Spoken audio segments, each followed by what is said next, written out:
bawat isa. At I'm sure ready na ang lahat upang tayo po ay manambahan ng sama-sama at magpuri sa atin pong Panginoon. And wini-welcome din po natin yung mga kapatid natin joining us online. Meron po tayo mga kapatiran na nasa Middle East, nasa Amerika, at kung saan pa man kayo sa other part ng Asia. Welcome po kayo at ganun din sa mga kapatiran na natin na sa Philippines lang, pero hindi po makapunta because of some reasons. Welcome po kayo at nakijoin po kayo sa ating worship celebration this morning. So hinihiling ko po ang lahat na tayo po ay tumayo at atin pong umpisahan ng bigyan ng papuri ang atin pong Panginoon at bigyan ng pasasalamat ang ating Diyos na buhay. Hallelujah. Praise God. Isa muna pong palakpak para po sa Panginoon.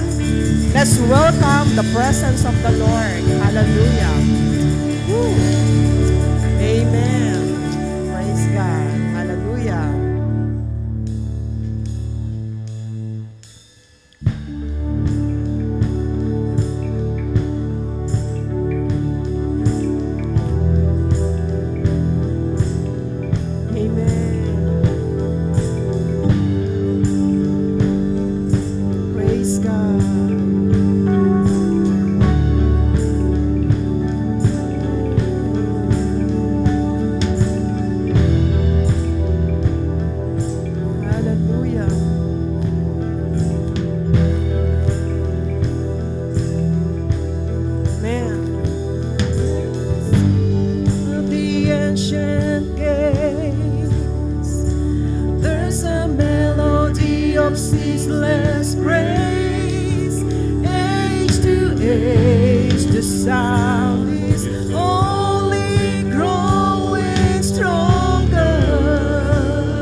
So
oras na ito, dumudulog po kami sa trono ng iyong biyaya upang kayo'y aming maparangalan, mapasalamatan, mapapurihan sa lahat ng kabutihang ginawa mo sa amin sa araw-araw ng aming buhay.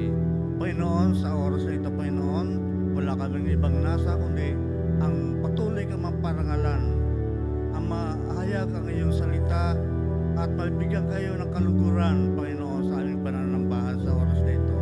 Panginoon, wala kami ibang nasa kundi ang malugod ka sa lahat namin gagawin. Kaya Panginoon Diyos, ay patuloy namin pong nililinis ang aming mga puso at isipan upang sa pagdulog namin sa iyong mabiyaya at mapagpalang araw ay tunay nga Diyos na katanggap-tanggap sa iyo, Panginoon. Pagpalain mo Diyos ang gawain ito, pagpalain mo Diyos ang mga kapatid namin na wala pa rito, pagpalain mo din Panginoon ang patuloy na walang ibang ninanasa kundi ang patuloy na matugunan mo ang lahat ng aming mga kahilingan sa panalangin. Panginoon, salamat din po sa oras na ito na muli kaming tatanggap ng isang magandang mensahe sa pamamagitan po ng aming pastor na tunay nga Diyos na nakahanda po ang aming mga puso upang makinig sa iyong mga mensaheng ibibigay.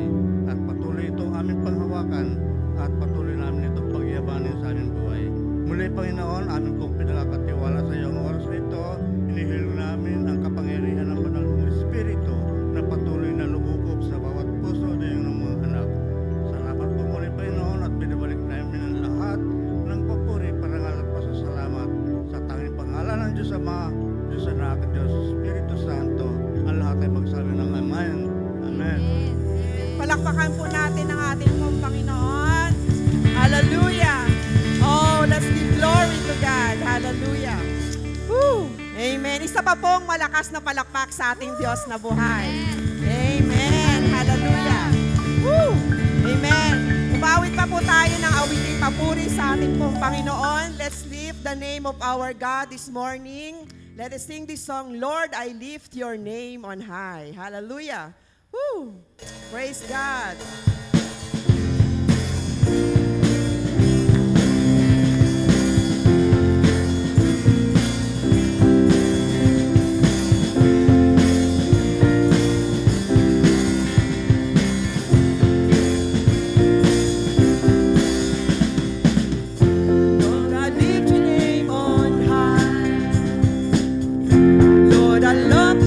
Your praises.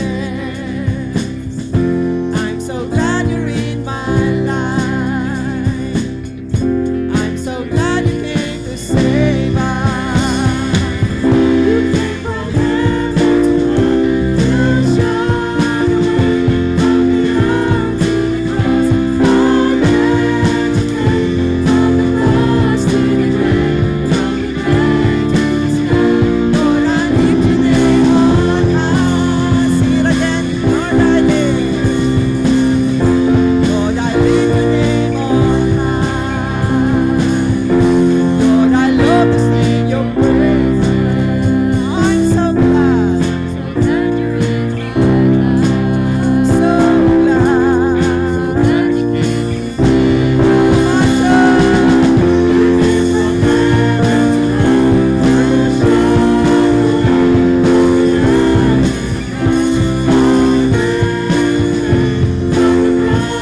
cross to the grave, from the grave to the sky.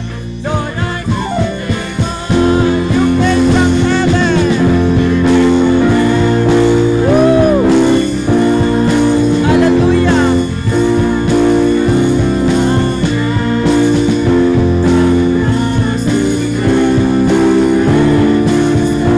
Lord, I lift your name. Sing it for the last time.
Praise the Lord. Pwede na po tayong makaupo. Purihin po ang ating Panginoon. Thank you po, worship team, for leading us in worship.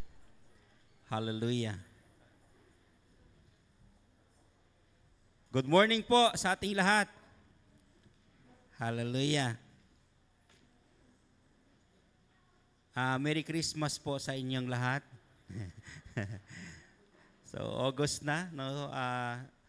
Sumisilip na ang mga bare months. Kaya nga sabi po ng Ecclesiastes na everything is vanity and everything is vanity. Because yung taon po ay paikot-ikot lang. No? We are counting for months, days, and next year, the same date, iikot na naman tayo. And living life without purpose is meaningless. Pero dahil tayo po tinawag ng Panginoon, hindi po sayang ating buhay dito sa ibabaw ng lupa. Amen? Hallelujah.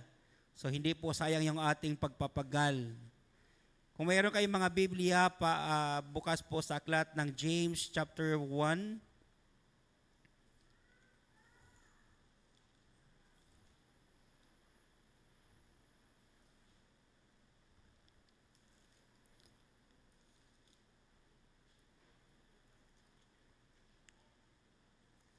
Hanggang verse 18. I believe na lagi nga na itong naririnig. Sabi po ng verse 2, Consider it pure joy, my brothers, whenever you face trials of many kinds, because you know that the testing of your faith develop perseverance, and perseverance must finish its work so that you may be mature and complete, not lacking anything. If any of you lacks wisdom, he should ask God, who gives generously all without finding fault, and it will be given to him. But when he asks, he must believe and not doubt, because he who believes and not doubt, because he who doubts is like a wave of the sea, blown and tossed by the wind. That man should not think he will receive anything from the Lord. And he is a double-minded man, unstable in all he does. The brothers in humble circumstances ought to take pride in his high positions, but to the one who is rich should take pride in his low positions, because he will pass away like a wild flower, for the sun rises with scorching heat and withers the plant, its blossom fails, and its beauty is destroyed. In the same way, the rich man will fade away even while he goes about his business. Blessed is the man who perseveres under trials, because then he has stood the test. He will receive the crown of life that God has promised to those who love him. When tempted, no one should say, God is tempting me, because God cannot be tempted by evil, nor does he tempt anyone, but each one is tempted when his own evil desire he is dragged away and enticed. Then after has conceived, it gives birth to sin, and sin, when it's full grown, gives birth to death. So don't be deceived, my dear brothers. Every good and perfect gift is from God, coming down from Father the heavenly lights, for he does not change like shifting shadows. He chose to give us birth through the word of truth, that we might be kind of first fruits of all he created. Let us pray. Father, we thank you, Lord, for this morning. We reach you up, Lord, and we ask, Lord, the presence of your Holy Spirit to be with us. As you said, Lord, that you are with us, Lord, where 2 or 3 gather in your name, you are in the midst of us. So, Lord, we acknowledge your presence right now in the mighty name of Jesus. Lord, fill us, Lord, in Jesus' name. And Lord, speak unto us, Lord, according to your words, Lord, and according to your plan, Lord, this morning. Bless your word in Jesus' name. Amen and amen. Hallelujah. Hallelujah. So mayroon pong isang estudyante ng aeronautics. So habang pong lumilipad siya kasama ng kanyang instructor, ay dumating po sila sa pinakamataas na ng kanilang limit ng paglipad. And it come to pass na yung kanyang instructor ay biglang hinimatay. So hindi niya na po alam kung anong dapat niyang gawin. Siyempre, meron niyang Mayday, Mayday, Mayday. So tinuruan siyang tumawag. And doon sa tower, nagbigay po ng signal, mayroon po nagbigay ng instruction sa kanya kung anong dapat niya gawin. Sa kanya, kailangan you pull the lever, you pull the lever. So kailangan down, up. So sunod siya ng sunod. No, sunod siya ng sunod. Until such time na talagang di niya na alam kung anong gagawin kasi nga hinampas-hampas sila ng hangin. No, hinampas-hampas siya ng hangin. And sa kanila pong paglipad, lagi lang siya nakikinig kung anong sasabihin ng kanyang doon sa tower. Kung anong dapat niya gawin. And he follows through hanggang siya ay nakabalik doon sa kanyang pinanggalingan.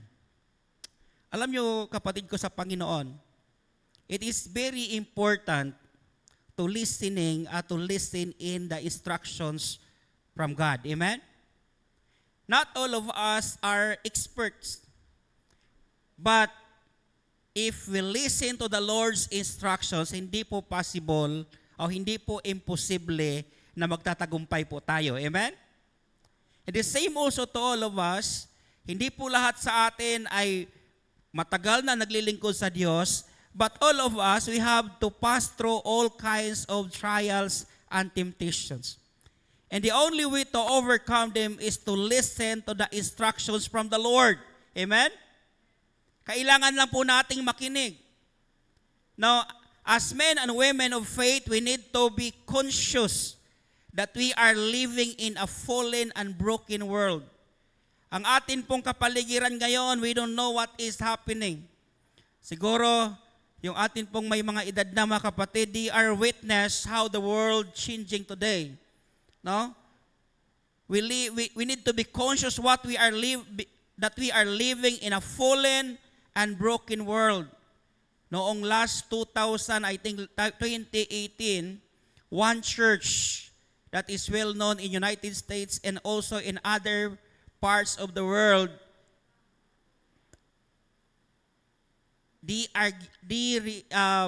agree, the council of the church agree that they will allow homosexuals to become pastors and ministers of their church. For the world, it is a great breakthrough, but it was a devastating experience of the Christian people. And this is what happening to us. Now our struggle to overcome trials and temptation is not only getting harder, but it also conflicts because of a modern technology and enculturation of sin. Yung word na enculturation in anthropology, it is the process through which individual learns about their own cultures through exposure and influence of various external sources. Ang social media ay ginagamit to synthesize us that sin is okay. That we should adopt some practice in cultures na ito po ay okay lang at hindi po siya masama hanggat hindi ka nang aapak ng tao. And that is what happening in our surroundings today. No, the proposed Sugi Bill, no, kailan lang mayroong isang waiter na nagkamali, but because he is very conscious actually, no, and he is calling this homosexual and called him sir. And it took 3 hours. This person took 3 hours to stand up.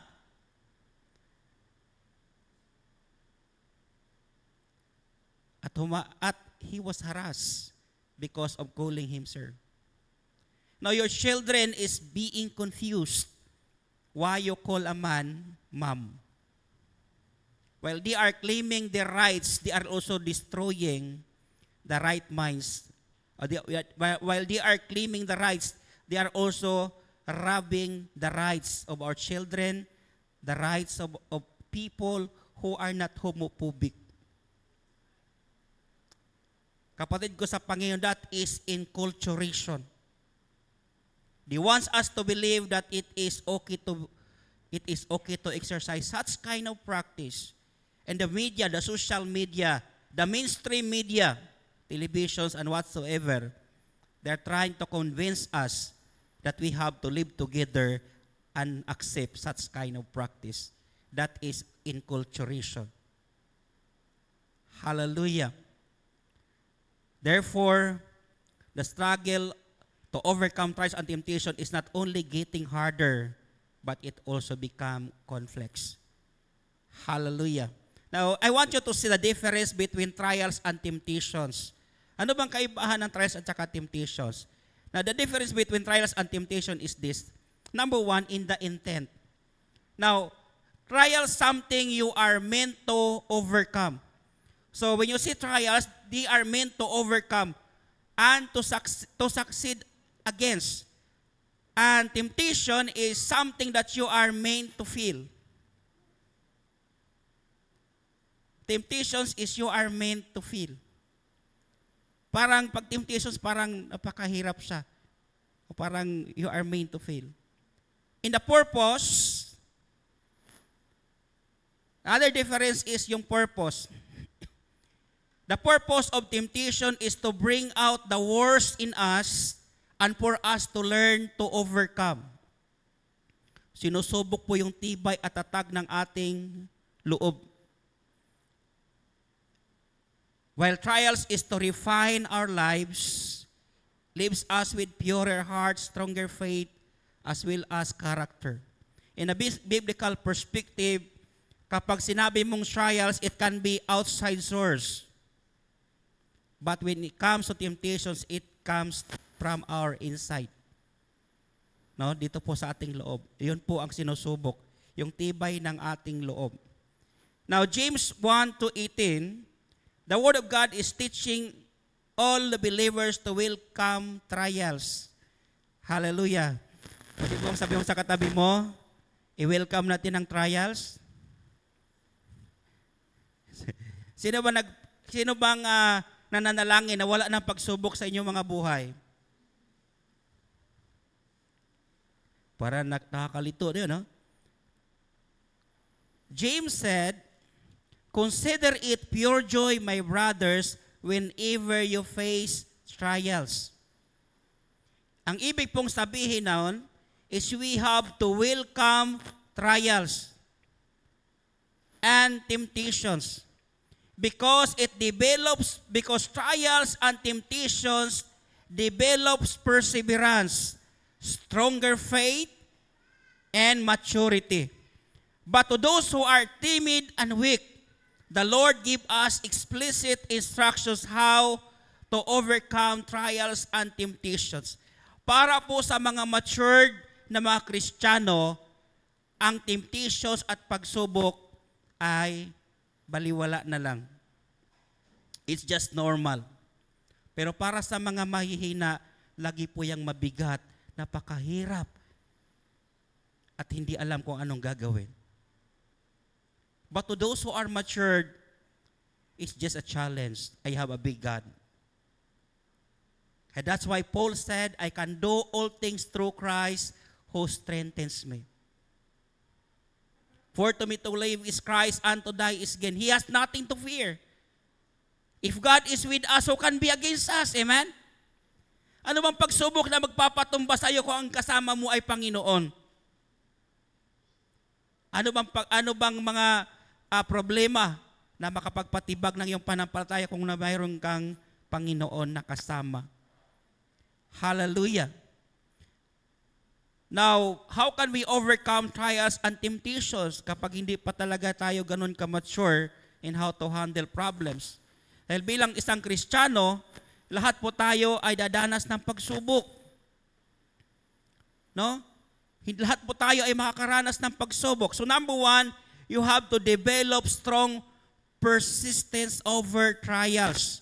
Kailangan mong mag-develop ng kailangan mong buuhin yung iyong sarili na kailangan mo maging matatag, maging matibay kahit gaano man kahirap o kalaki ang problema na iyong nararanasan. Amen?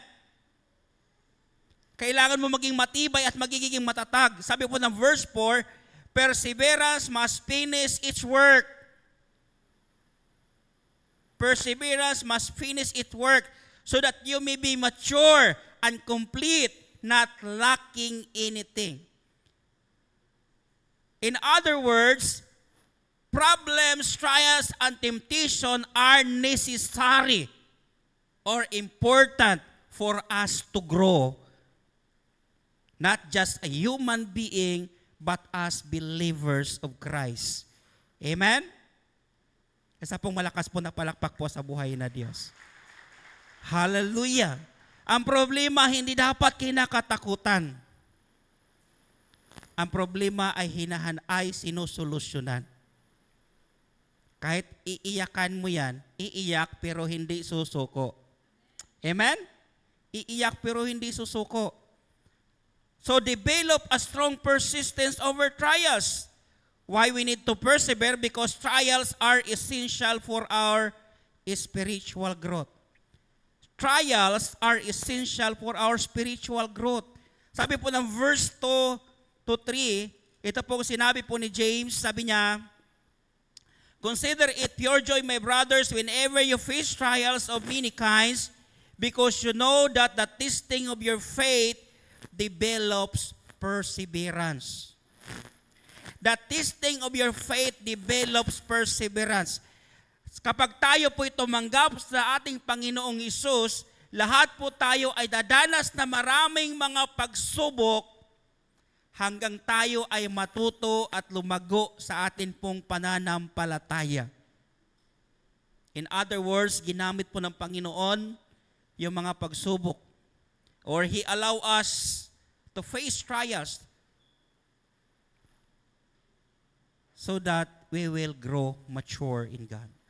God has, okay, remember this church, binigyan po tayo ng Panginoon ng maraming mga promises. And every time that you have a need or you have a problem, the provision of God is already given. Now, it's up to us kung inalam ba natin yung mga promises ng Panginoon. That's why there is a testing of your faith. When you believe that God is able to provide your needs, you will be tested in that area until you succeed. When you grow mature in that, you will be tested by another problems, maybe in your relationship with your family. When you succeed, another problems. Hanggang mangyari ang kalooban ng Panginoon sa buhay mo na hindi na ikaw ang namumroblema, ikaw na ang tumutulong at nagbibigay ng solusyon sa problema. That is complete and not lacking anything. Hallelujah. Tignan mo yung katabi mo kung mukha pa bang problemado. Oh. Kapag kunot-kunot ang noo niyan, sigurado may problema yan. Now, Pastor, pwede bang wala lang tulog? Most likely. No? Kapag marami kang iniisip, minsan ganun talaga eh. So develop strong persistence to God. We need trials. Trials are essential for our spiritual growth. Number 2, trials will be endless even if you become fully mature. Kailan lang matapos ang problema? Kapag tuwid na ang paa. Yan lang po matapos ang problema. So let us welcome problems. Because the one that we serve is powerful than all the problems. Amen? Hayaan mo yung problema lang yan. Hanapan lang natin yan ng solusyon. Kapag walang solusyon, hindi po yan problema. Kaya bakit ka magpagod? So trials will be endless even you become fully mature. But sabi po ng verse 4 ng Hebrews, lumilipad yung aking Bible.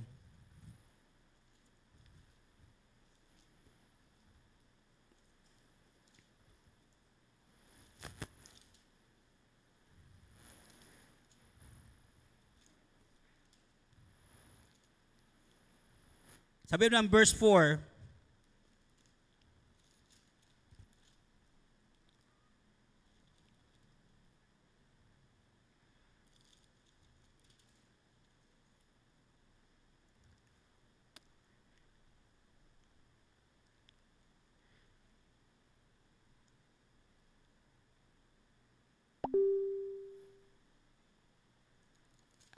Bakit napunta ako sa Hebrews, sa James pala ako, no? Nililito niyo ako eh.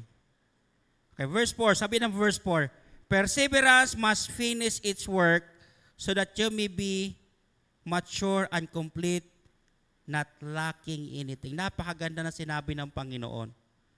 Perseverance must finish its work. No? So that you will not be lacking anything.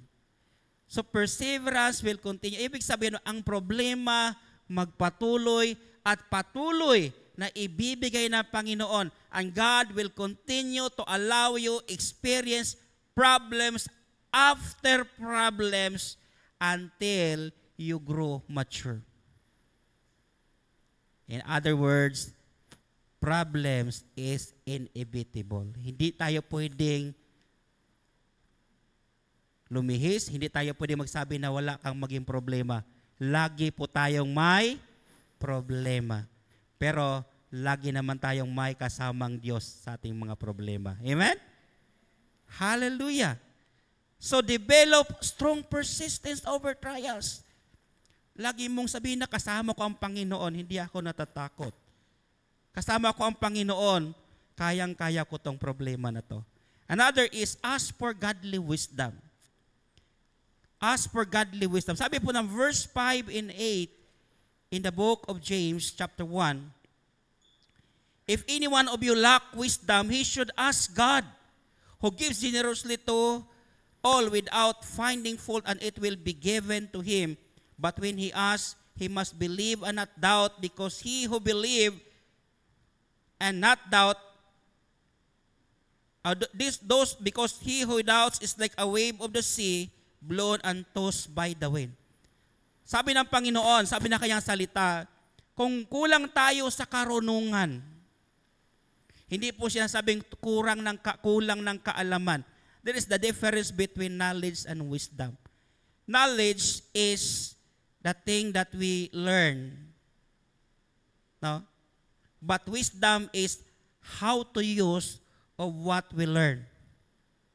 But in a biblical perspective, there is three things in wisdom. Mamaya sabihan po, akin po yung i-discuss. Now, the Bible emphasizes that one of the greatest qualities we can possess is wisdom. Now, the book of Proverbs and Ecclesiastes are replete with timeless advice, especially about the importance of wisdom. Sabi po ng book of Proverbs, the beginning of wisdom is this: get wisdom. That is the beginning. So, though it costs all you have, get understanding. And it is in Proverbs 4:7. Now, therefore, will wisdom help us make us wise choices. So why we should ask wisdom or godly wisdom? Because wisdom help us make wise choices. Ang karunungan ay magbibigay po sa atin ng matalino, no? Matalino na pagpili o pagbibigay ng solusyon sa isang problema. So the effective outcome of responsible and sound choices and decision is largely determined by wisdom. Hallelujah. Kailangan po natin ng wisdom para tama po yung atin po mga decision sa buhay. Another, wisdom is essential to overcome trials. Ito po sinabi ng verse 5 to 8. Now, wisdom has three basic components. Ito yung sinabi ko yan. Number 1, knowledge. Number 2, understanding. And number 3 is application. So, wisdom provides impartial knowledge. No? Hindi po siya nag-claim kung ano yung gusto niya, kung ano lang yung ating puso, kasi we are very deceptive. Pero sa pagkaroon ng wisdom, it provides us an impartial knowledge. Number 2, it gives us a complete understanding of the problem. Ito po yung importante. Now, it gives us an impartial, it gives us a complete understanding of the problem. So kapag mayroon kang karunungan o kaalaman, mas madali mong makilatis yung isang problema at kung paano mo siya solusyonan. The 3, another components of wisdom is it guides you how to solve problem efficiently. That is application. No? It guides you how to solve the problem efficiently. Mas mapabilis. Paano yung mapabilis? No, minsan yung problema mo lang, minsan yung motorsiklo mo, ang problema lang isang tornilyo. Pero ang ginawa mo, pinabulkanize. Kung ano-ano na pinapagawa sa makina. At sometimes, napakaliit lang ng problema. When you have wisdom, it allows you to determine the problem so easily and give solution efficiently. That's why God wants us to ask wisdom from Him. Hingi po tayo ng wisdom na nagmumula sa Diyos. Kasi nga kapag mayroong kang karunungan nagmumula sa Panginoon, ito po yung magtutulong sa atin na mas lalong maunawaan ang buhay at anumang mga problema na atin pong mararanasan. So, to overcome trials and temptation, first you have to be strong. You have to develop strong persistence over trials. Number 2, ask for godly wisdom. Kapag pag hindi mo alam, tsaka nahirapan kang magdesisyon, sa tingin mo parang laging palpak yung decision mo sa buhay, you ask the Lord wisdom. Amen? Hingi po tayo ng karunungan. Number 3, live in complete humility to God. Now, hindi lang po tayo hihingi ng karunungan sa Panginoon, kundi tayo din po ay matutong magpapakumbaba sa Panginoon. Amen po ba? Amen?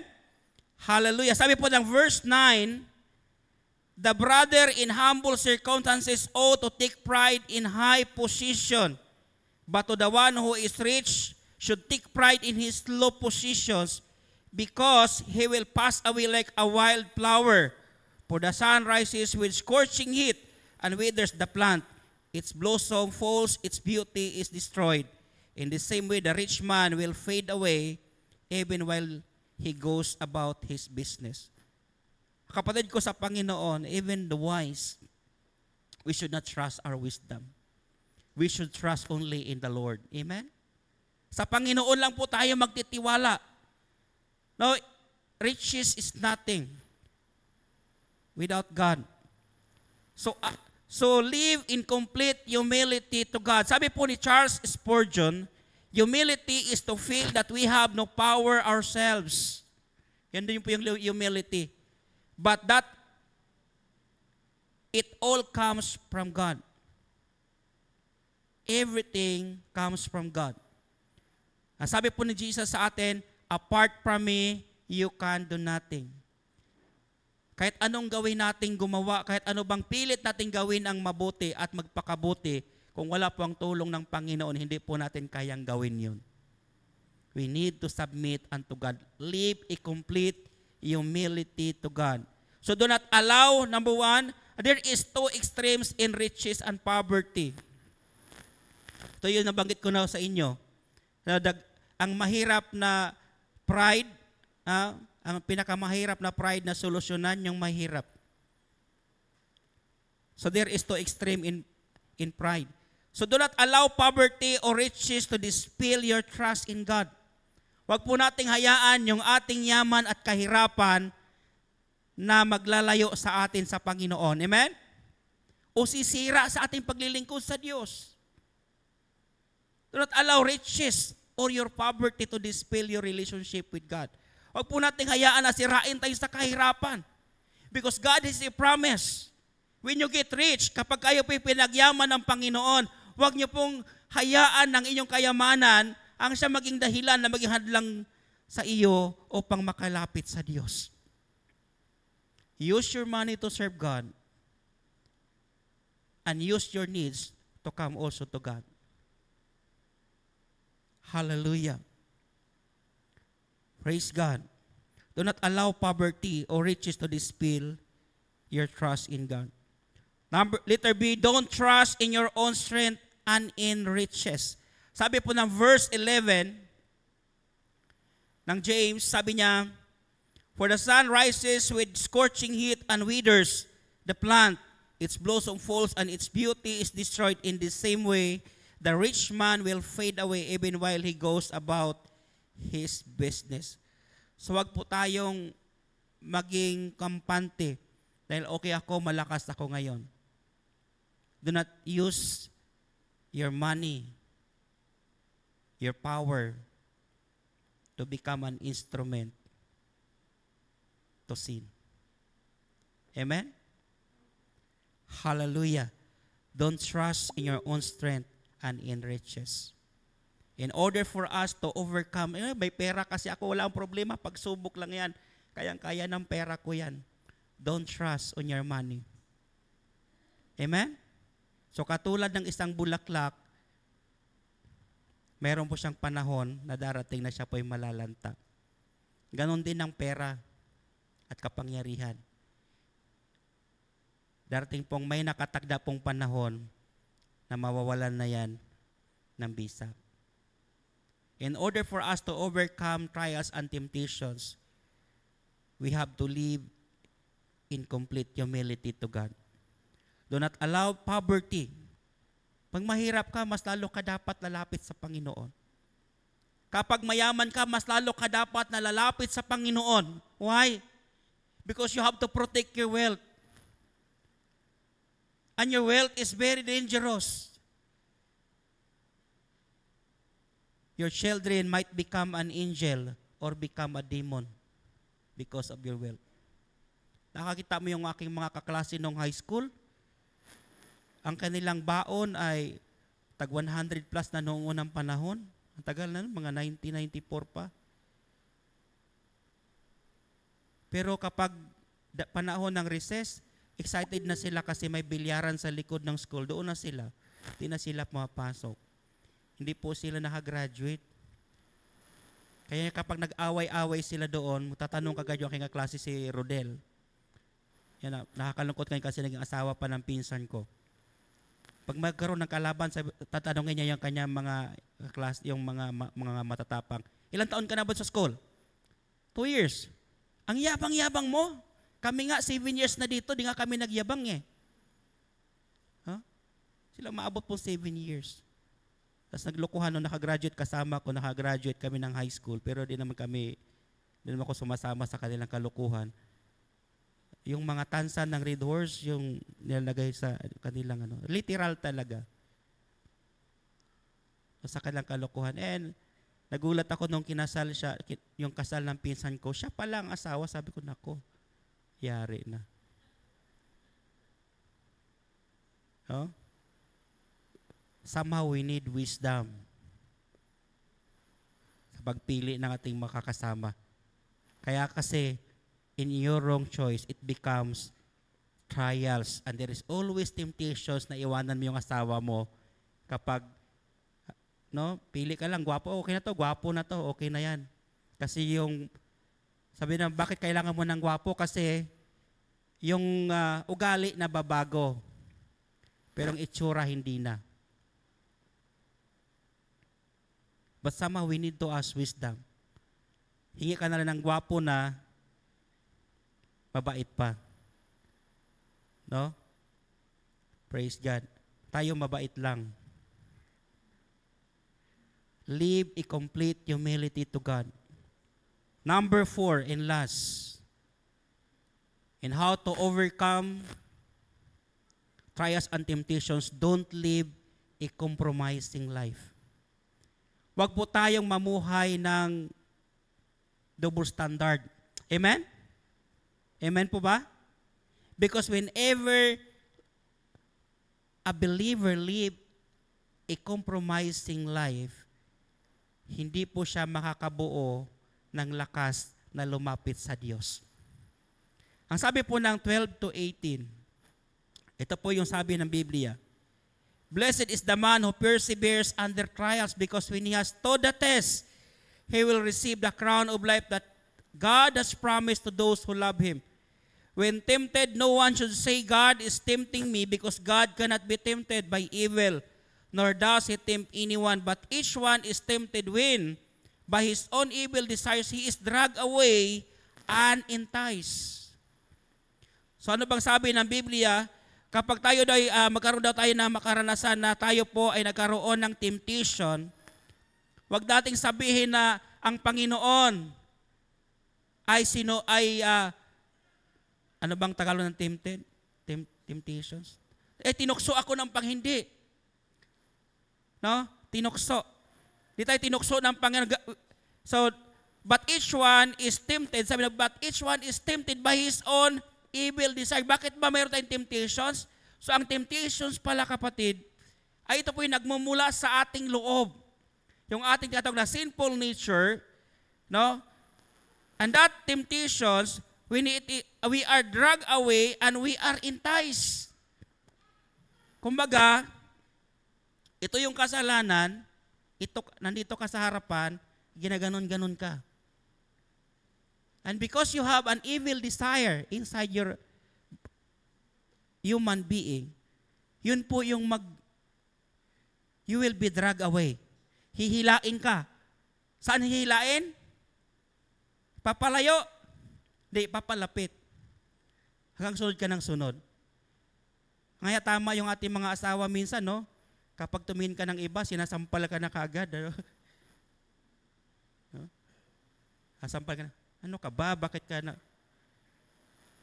No? Tama pala yun. Minsan tama pala yun, ano? Para hindi ka na ma-entice. Because sin is very deceptive. So when you are tempted by your own evil desire and dragged away and enticed. Then, after that desire conceived, no, dahil lagi mong sinisilip eh. After that desire is conceived, it gives birth to sin. Nagkakasala ka na nung una, patingin-tingin lang muna. Dahil lagi mong sinisilip,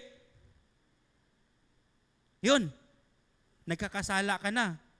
And when the sin is full grown, kasi nga, lubog ka na at mukhang na-enjoy mo na at wala ka ng balak umalis, when sin is full grown, it gives birth to death. Hallelujah. Ito po'y hahantong sa kamatayan. Kaya po marami pong mga Kristiyano na nagkakasala. Dahil hindi sila nakikinig sa instructions ng Panginoon na bumalik. At hinayaan nila na ang kasalanan ay mananahan sa kanilang buhay at pamilya. Tuluyan po silang nawawasak. So whenever we fail, kailangan po nating lumapit at bumalik ulit sa Panginoon. Amen? Kahit ilang beses kang lalagapak, kahit hirap na hirap ka, dahil talagang medyo marupok ang puso mo, just come to the Lord. Amen? Huwag kang lumayo sa Panginoon. Going outside cannot change your situations. But when you come to God, somehow the Lord will perform signs and wonders and miracles in our life. Madali lang pong magbago sa tulong po ng ating Panginoon. Alam niyo, napakadali po magbago kapag kasama po ang Panginoon mismo ang gagawa. Pero kung tayo sa sarili lang natin, darating na naman ngayon yung December, gagawa naman tayo ng New Year's resolution. New Year's resolution na naman. But if we have a God, just trust and ask the Lord, help me in this weakness. Tulungan mo ako, Panginoon, at tutulungan po tayo ng ating Panginoon. So don't live a compromising life. Sabi po ng verse 7, and blessed is the man who perseveres under trials, because when he has stood up the test, he will receive the crown of life that has promised to those who love with him. So do not use do not use God's will as excuse for your failures. Hinayaan po ng Panginoon yan para siguro no. When you feel into temptations, hindi po yun hinayaan ng Panginoon. Hinayaan mo na bumigay ang sarili mo sa temptations. Amen? It is in us. Trials, of course, different. Because trials, pwede lang wala kang pera. That is trials na. Pagsubok talaga, malaking pagsubok yan. No? But there is some way mayroon pong temptations. Anong temptations kapag wala kang pera? Anong maging temptations? Kapag gusto mong gumawa ng solusyon na hindi naayon sa kalooban ng Panginoon. When you are tempted to sell something na hindi naman sa'yo, lalo na kung gagawa ka ng isang bagay at may bininta ka na hindi na ang may-ari pala kapitbahay mo. That is temptations. And because there is an evil desires in us, you will be dragged away and you will be enticed. Hallelujah. So don't use God's will as excuse for your failures. Huwag po natin gamitin ang Panginoon sa ating po mga failures. So sometimes, of course, God sometimes allow, but what is evil to the Lord. Hallelujah. Another one is always choose to live in righteousness. Always choose to live in righteousness. Piliin po natin, lagi po nating piliin na mamuhay na may kabanalan. Amen po ba?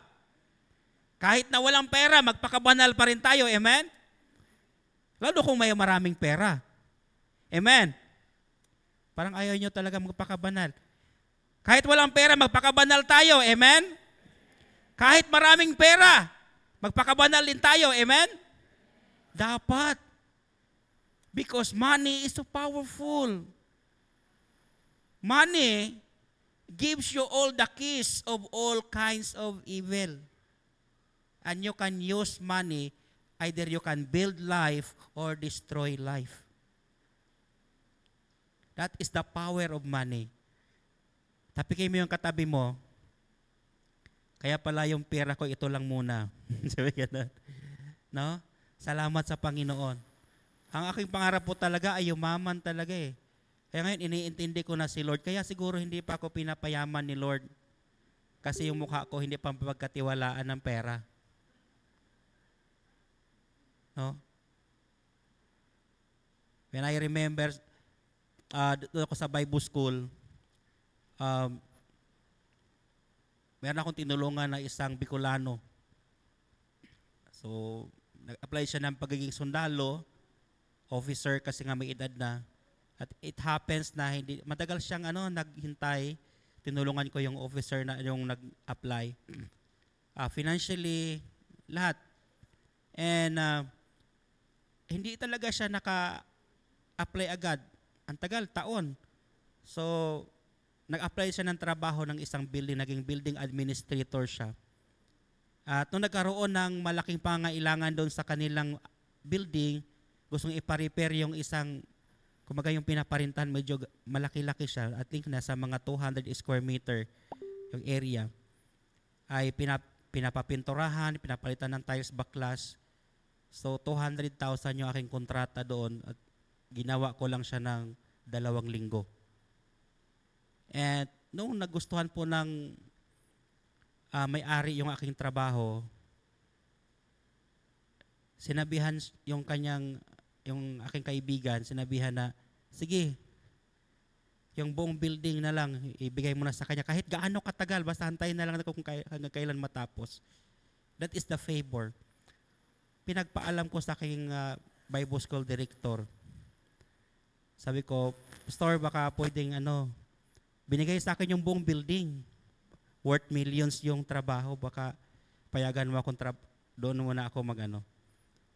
Alam niyo yung sagot na aking Bible School director, kapag nandun ka na, baka ayaw mo nang umalis.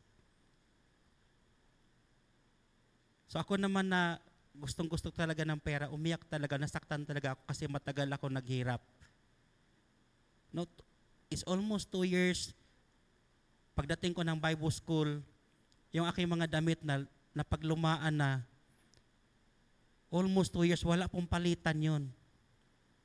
So parang kawawa na itsura ko. Tapos ito yung opportunity dumating, kailangan mo siyang itapon.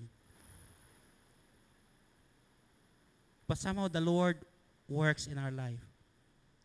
Kasi kapag binigyan ka ng maraming pera, baka hindi mo rin kayang i-handle. O di kaya makalimutan mo rin yung calling ng Panginoon sa buhay mo. Marami pong Kristiyano na pag nagkaroon po ng trabaho, nagkaroon po ng pera, ay nakakalimot po sa Panginoon.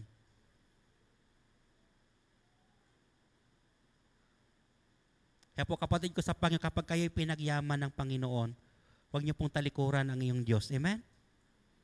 Pasalamatan niyo po siya. Balikan niyo po yung inyong mga church.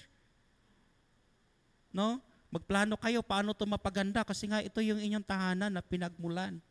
Love your church. Love the people in the church. Because this is your family. Kami mga pastor, mawawala lang kami, pero kayo nandito kayo forever. And you have to ask the Lord, make me an instrument for this church. Use my life. Because when the Lord use you, of course, bago kayo gamitin, dapat pinagpala muna kayo ng ating Panginoon. Amen? Hallelujah. Kapatid ko sa Panginoon, dapat po tayong magpakatibay sa ating panampalataya. Always choose to live in righteousness. Piliin po natin. We need to strive to be perfect, just, holy, fair in all our actions and decisions. Ano daw kailangan natin? We need to strive to be perfectly just, holy, and fair in all our actions and decisions. Pagsikapan po natin. Another is we must live a holy life as testimony of our faith. Ang sabi po ng verse 18, ito pong sinabi po ng Biblia, He chose to give us birth. Tayo po ay isinilang bilang isang mananampalataya through the word of truth. After you hear the word of God, ang purpose yan, that, yung word na that, we might be a kind of first fruits so that you might be kind of a person, a kind of a believers. No? A kind of a believers, that we might be a kind of first fruits. Ano sabihin ng first fruits? Unang bunga of all He created. Anong purpose ng Panginoon? Ibig sabihin, kaya tayo po ay tinawag ng Panginoon para tayo po ay magiging magandang halimbawa. Ang unang bunga ay magbibigay po yan ng impressions. Ay, ang laki ng bunga. Ay, napakaganda ng bunga. And it always become a level na ay ito dapat ang pamantayan ng bunga. Ito dapat kaganda, kalago. Pero kapag ang bunga na lumalabas ay hindi po mabuti, hindi po maging mabuti ang tingin ng Diyos sa atin o ng mga tao sa atin. The reason why God has called you is that so that you will become an example of all the believers, of all the people around you. Hindi lamang sa manampalataya, kundi sa mga taong nakakilala po sa atin. That's why the Lord wants us to choose always to live in righteousness. If you want to overcome trials and temptations, wag po tayong maglagay ng butas sa atin pong panampalataya. Amen? Wag po nating butasan. Dapat buo po palagi yung atin pong buhay. Wag po nating hayaan. We must live a life holy as testimony of our faith. Kapag ang tingin ng tao sa atin ay hindi mabuti, yan po maging dahilan kung bakit lagi po tayong nabibigo sa buhay. Why? Habang tayo po'y nananalangin, mayroon po tayong mga tao na sumusumpa sa atin. So you have to choose to live in righteousness. And win over those people and pray to God, Lord, change the course of my life. Kami po, mayroon po kaming pangit na impression sa aming lugar. Sobrang pangit. Kumbaga, kung napakapangit talaga. Na kahit kung mangligaw siguro kami doon sa aming lugar, wala pong babaeng sasagot at makagusto sa amin. And it was a long process. It takes a lot of years hanggang nakakilala kami sa Panginoon. Binago po ng Panginoon ang buhay namin. Binago din ng Panginoon ang takbo ng buhay namin hanggang we become a good example in our community. Every time na yung kapag sa aming lugar, kapag mayroon po mga anak na may mga problema sa magulang, lagi kaming tinitingnan, tingnan mo sila nakapagtapos kahit walang mga magulang. Naging mabuting tao kahit walang mga magulang. Kapag naglilingkod ka sa Diyos, babaguhin ka ng Diyos. Amen? Hindi lamang spiritually, kundi pati ang buhay mo. So always trust in God. Choose always to live in righteousness. Kahit gaano man kahirap, piliin po natin ang magiging mabuti. Amen? Kahit si tingin mo luging-lugi ka na, aping-api ka na, piliin mo pa rin ang pagiging mabuti. Amen? Piliin natin palagi ang magiging mabuti. If you want to overcome trials and temptations, choose to live in righteousness. Now, I want to conclude this. God never fails. Hindi po nabibigo ang ating Diyos. And we can surely overcome every trial and temptations that comes along if we anchor our faith unto Him and carefully follow His instructions. Ang kaalaman ay hindi po sapat. Kailangan po natin ng pagsunod. Amen? Tayo po tayong lahat. Praise God.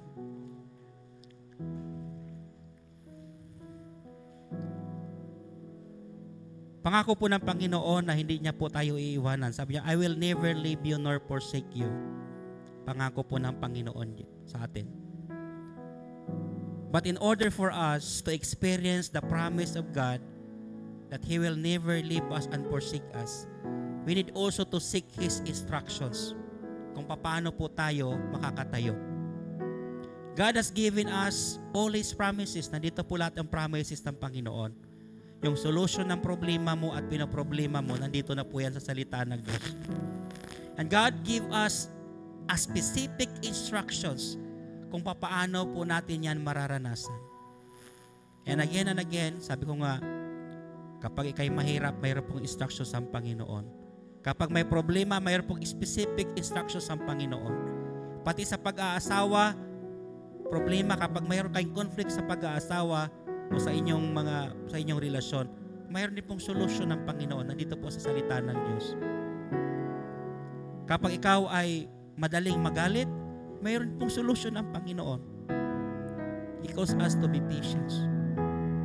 Kapag sobrang laki na talaga ang problema, sabi ng Panginoon, do not be anxious about anything, but in everything, pray and present your request to God. And God will supply you understanding para maapis yung iyong isipan. Kapatid ko sa Panginoon, hindi po nagkukulang ang ating Diyos. Ang kanyang instructions ay sapat na para po sa atin. In order for us to overcome trials, we need to draw closer to God. I want you to close your eyes before the Lord. Hallelujah. Dakilang Diyos na makapangyarihan sa lahat. Maraming salamat, Panginoon, sa iyong salita, Lord. I pray, O God, na pagpalain niyo po ito, mangusap po ito sa amin. Na sa oras, Panginoon, na kami po haharap ng mga problema, pagsubok, mga temptations, Lord. Amin pong maalala, Panginoon, ang iyong salita. I pray, O Lord, kung mayroon po makapatira namin na mayroon po mga mabibigat na mga suliranin at hanggang sinusubok po ang kanilang buhay, pamilya, relasyon na mag-asawa. At ganoon din po, Panginoon, sa kanila pong mga naisin sa buhay, mga endeavors, kung ito may pag-aaral o trabaho. Ikaw po ang Diyos na tumawag sa kanila, Panginoon, at nangako ka, Panginoon, na hindi mo iiwanan ang iyong mga anak at lagi kang kasama namin. That's why, Lord, I pray in the mighty name of Jesus Christ, our Lord. Lord, I pray, Lord, for wisdom. Give them wisdom, Lord, to face, Lord, their circumstances right now in Jesus' name. At salamat po, Panginoon, that you will lead them to the right solutions, O God. And also, Lord, I pray that they will take care, Lord, also their relationships to you. Sa gayon, Panginoon, maging malaya po ang bawat isa na makalapit sa iyong paanan. Marami pong salamat. We give you back all the glory and honor this morning. Thank you, Lord, for speaking unto us in Jesus' name. Amen and amen. Hallelujah. Praise God. Hallelujah. Isa pa pong malakas na palakpak po sa buhay na Diyos. Glory to God. Pwede na po tayong makaupo. Purin po ating Panginoon.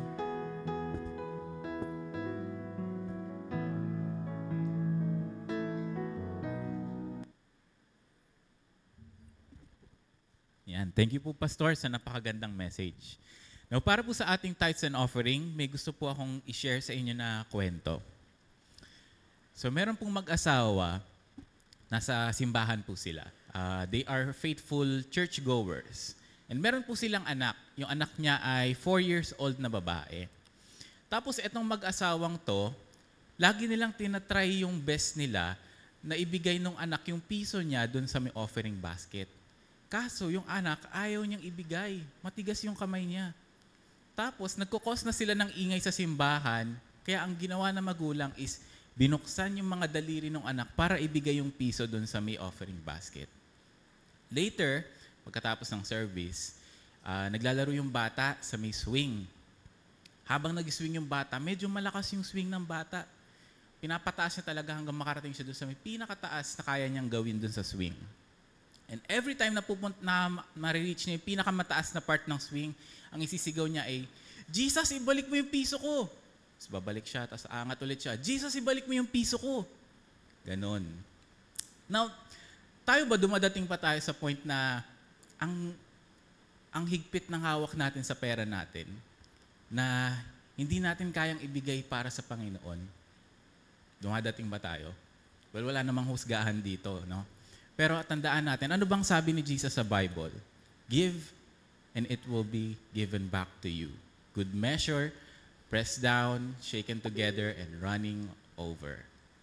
No? Ang ganda, di ba? So, dito tinuturuan tayo na Jesus loves a cheerful giver. Okay? So, sino dito handa na magbigay para sa ating Panginoon? Medyo mahina, parang di ata maayos yung boses ko. Ayusin ko yan. Ulitin ko. Sino dito handa na magbigay para sa ating Panginoon? Yan. Sige. Ngayon meron po tayong special offering yung nasa gitna po. Ito po ay Kubo ni Kuya. Ito po ay project ng UFM po ito. Ano ba nga ba yung Kubo ni Kuya? Kung nagtatanong man kayo. Ito po ay special or urgent needs ng mga pastors. Katulad ng education, yung health, or yung family needs nila. Tapos meron din katulad ng calamity. No? Tsaka kung meron man, wag naman sana, mga accidents po. Ito po ay yung basket sa gitna. So, sige po, tayo na po tayong lahat para makapag-pray na po tayo sa ating offering. Hallelujah. Yes, Jesus. Father God, we thank you for this day. Maraming salamat, Panginoon, dahil tinuturuan niyo po kami tuwing Sunday at sa bawat araw na kami ay nabubuhay, Panginoon. Panginoon, sa araw na ito, binabless po namin ang magbibigay ng tithes and offering, Panginoon. Gayon din po sa mga hindi po makakapagbigay, Panginoon. Panginoon, patuloy niyo pong ipakita ang inyong kabutihan sa bawat isa sa amin. Patuloy niyo pong ibigay sa amin ang floodgates of heaven, Panginoon, ng blessings niyo po, Panginoon. Father, kayo po ang siyang mag-bless sa bawat isa po sa amin. In Jesus' name we pray, amen. Let's give our tithes and offering.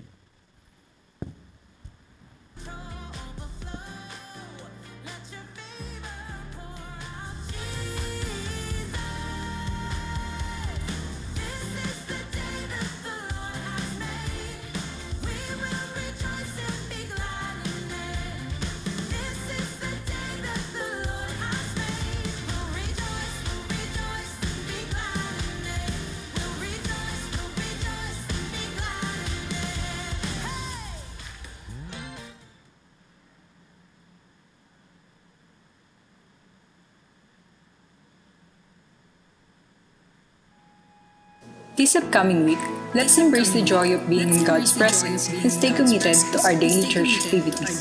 Don't forget to save the date for next Sunday worship at CCFGC, starting promptly at 9 a.m. It's a wonderful chance for the entire family to come together, wake up early, and dress in their best attire. Let's gather together for worship, prayer, and receiving God's Word. If you are unable to attend the face-to-face worship service due to work or other commitments, you can still be a part of the service by tuning in to the live stream on the CCFGC Facebook page. This way, you can join in the worship and stay connected with the church community even from a distance. If you miss our on-site or online service, join our video premiere at 6 in the evening. Open your Facebook account and search for the CCFGC Facebook page, making it easy for you to catch up for our worship service. We want to pray with you in agreement and celebrate your victory. Join us for our midweek service on Wednesday at 7 p.m. in the sanctuary, where we will come together as a community for corporate prayer. This gathering reflects the unity and devotion to prayer that we see in Acts chapter 2, verse 42, where the early church gathered to pray together. Share your prayer request with our CCFGC Family GC beforehand to support and uplift one another in prayer. We also invite those available on Saturday to join us for Dawn Watch Prayer at 5 a.m. Let's gather and witness the captivating sunrise while uniting in prayer, expressing our gratitude and awe for the wonders of the world around us. It's a special opportunity to appreciate and connect with the splendor of God's creation. Jesus loves the children, and so do we. Bring your kids with you and let them join our Sunday school class located on the ground floor. Our class offers an exciting and interactive lessons that includes engaging arts and crafts activities. It's a wonderful opportunity for them to learn, have fun, and grow in their faith. Our dedicated Sunday school workers are excited to meet them. Calling all the teenagers out there, the CCFY Squad is here to support you. Join us every Thursday for our online fellowship by Discord. It's a fantastic chance to connect with peers who share your beliefs and grow closer to God. Approach our friendly squad leaders for more info. And don't miss out on this opportunity to join the CCFY Squad. Every third Sunday of the month, we have the face-to-face fellowship for UFM, the gentlemen of our congregation, UFW, the lovely ladies here at CCFGC, and SKC, the little light bearers of our community. Stay a bit longer after the service and find inspiration in the discussion designed for UFM, UFW, and SKC respectively. And of course, we will not let the young ones be left behind. CCFY Fellowship is scheduled every fourth Sunday of the month. That's all for this week. Stay connected in all our activities. Let us all go wider this year. Have a great week, and God bless us all.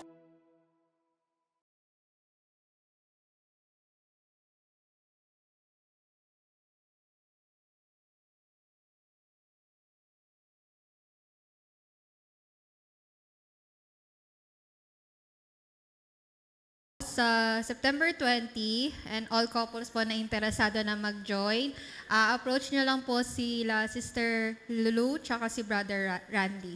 And deadline po ng pagbibigay po ng 50% ng registration fee ay extended po up until September 1. And Dove FY Sports Fest this coming September 14, Saturday po yon. Dito po gaganapin sa may Cavite High. So, 6 a.m. Po ang start. And kung meron pong mga interested na mga youth na mag-join, approach nyo lang po si Ate Yeye or si Kuya Pao. And membership data gathering po sa mga di pa nakapag-fill up sa ating Google form for membership data collection. Stay lang po kayo after the service. And approach nyo lang po yung ating magandang secretary na si Sister Edra or any of our youth leaders. Ayan.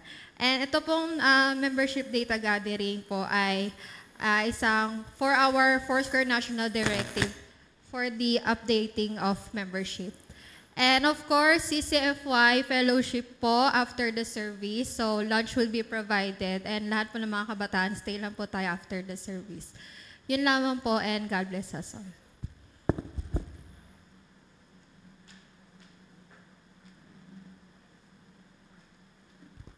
Yan. Mundi po ay bigyan natin ng isang awiting papuri ang Panginoon. Tumayo po tayong lahat. And since kanina po ay hindi po tayo nagbigay ng pangungumusta or nag-express ng ating love sa ating mga kapatiran, let us take this time para habang inaawit po natin ang awiting ito, let's roam around at kamayan po natin ang ating mga kapatiran. Sige po, ikot lang po tayo as we sing this song, Ancient Gates. Sige po, ikot po tayo. Express our love to our brethren.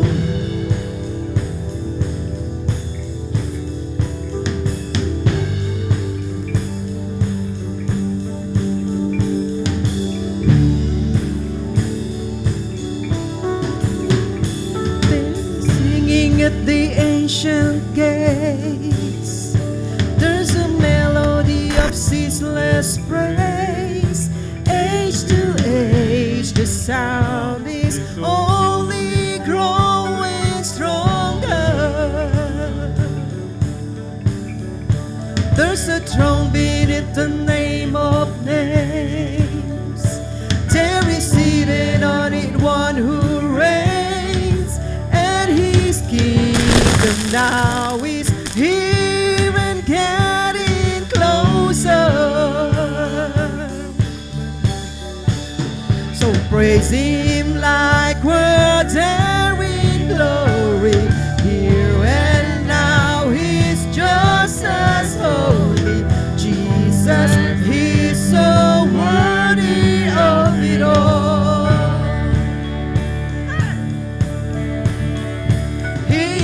In everlasting light, so on heaven's streets there is no night.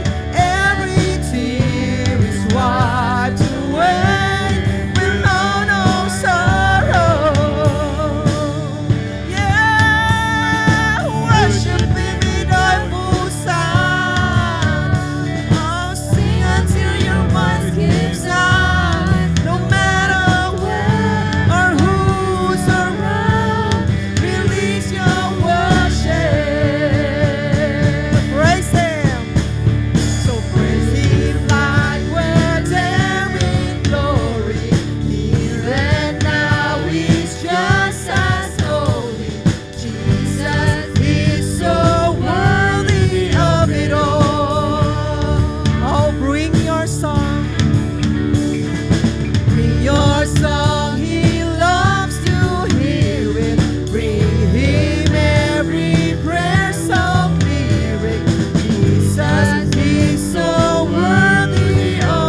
to the one who was, and to the one who is to come. Hallelujah, Lord. Marami pong salamat, Panginoon, sa umagang ito, Panginoon. Muli, Lord, nagpapasalamat kami dahil sinamahan mo kami sa amin pong pagpupuri, pagpapasalamat, Panginoon, simula umpisa hanggang katapusan, Panginoon. Maraming salamat, Lord, sa iyo po ang papuri at karangalan sa umaga pong ito, Panginoon. Hallelujah, Jesus. And Lord, salamat po, Panginoon. Uuwi po kami, Panginoon, na punong-puno na kagalakan sa pangalan ni Jesus. And I pray, Lord, na sa amin pong paglisan sa tahanang ito, Panginoon, tagalin mo, Panginoon, anumang klaseng mga kabigatan na mayroon po ang bawat isa, O Lord. And Lord, I pray for the miracles, signs, and wonders of God sa amin po mga kapatid na mayroon po makaramdaman in Jesus' name. Salamat po, Panginoon, dahil dakila kang Diyos at makapangyarihan kang Diyos, Panginoon. At sa iyo, Panginoon, wala pong imposible dahil makapangyarihan kang Panginoon na aming pinaglilingkuran. Marami pong salamat sa iyo pong papuri at karangalan sa araw na ito. Lord, sa linggong ito, samahan mo ang aming mga anak, ang bawat isa sa amin, Panginoon, na magtatrabaho, ang mga nagninegosyo. Salamat, Panginoon, na ikaw po ang magbakod sa kanila, Panginoon. At salamat, Lord, sa iyo mga anghel sa kalangitan, Panginoon, na patuloy na magbabantay sa kanila, Panginoon. Marami pong salamat, Lord. Ikaw po ang Diyos na makapangyarihang Diyos na amin pong pinaglilingkuran. Salamat, Lord, na samahan mo kami sa buong linggong ito. Yan po, Panginoon, ang aking pong dalangin na sa amin pong pag-uwi. Mamaya, Lord, samahan niyo po ang bawat isa hanggang sila'y makarating sa kanila pong mga tahanan. Akin pong panalangin, Panginoon, na madatnan po namin ang aming mga tahanan na sa ayos po ng kalagayan. Marami pong salamat sa iyo pong papuri at karangalan sa araw na ito. In Jesus' name, Amen. Hallelujah. Ang pagpapala po ng Panginoon ay sumasa atin pong lahat. God bless you. See you next week.